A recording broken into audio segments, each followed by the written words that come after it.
È una giornata proprio da bollino nero per il fisco, nel senso che si concentra una serie di scadenze fiscali molto impegnative dal punto di vista economico. Così Paolo Zabeo della CGA di Mestre, a proposito del fatidico 16 giugno, giorno in cui i nodi delle tasse e delle imposte arrivano al pettine del contribuente. Le cifre in ballo sono decisamente ragguardevoli. I veneti pagheranno all'erario e ai comuni circa dagli 8 ai 10 miliardi di euro, quindi una cifra importantissima, una fase di crisi e difficoltà economica. Questa scadenza, che comunque succede ogni anno, a metà giugno non ci voleva.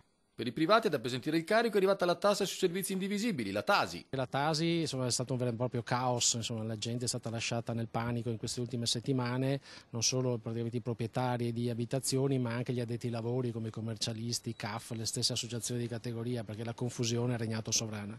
In alcuni comuni virtuosi si è invece pensato per tempo ad informare i cittadini. Fra questi c'è quello di Quarto d'Altino. Silvia Conte ha dovuto introdurla a malincuore con l'aliquota al 2,5 per mille, ma l'amministrazione ha fatto di tutto per non rendere le cose difficili per chi ha dovuto pagare. Procedura sul sito web del comune e la disponibilità a addirittura mandare la richiesta via mail per ricevere poi l'F24 precompilato con le informazioni relative a questa imposta. E infatti oggi a Quarto d'Altino, nella sede del comune, c'erano solo 2 persone che aspettavano negli uffici predisposti. Questo è servito perché oggi, che è l'ultimo giorno, la scadenza, non abbiamo coda.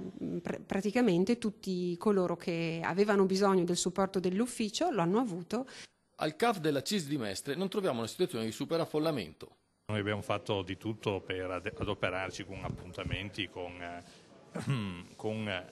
abbandonando altri servizi e concentrando tutti i nostri operatori su questa attività che è primaria proprio perché i cittadini si aspettano di poter adempiere ai propri doveri, ai propri obblighi. Chi si è ridotto all'ultimo momento ha trovato comunque assistenza. Abbiamo lavorato sabato, abbiamo lavorato in questi giorni intensamente, siamo aperti nell'ora di pranzo proprio per offrire a tutti i cittadini l'agognato bollettino. In definitiva la scadenza del 16 giugno è stata effettiva solo per 15 comuni su 44 della provincia di Venezia. Nel capoluogo il pagamento slitta invece al 21 luglio, ma i cittadini dovranno arrangiarsi da soli per calcolare l'importo.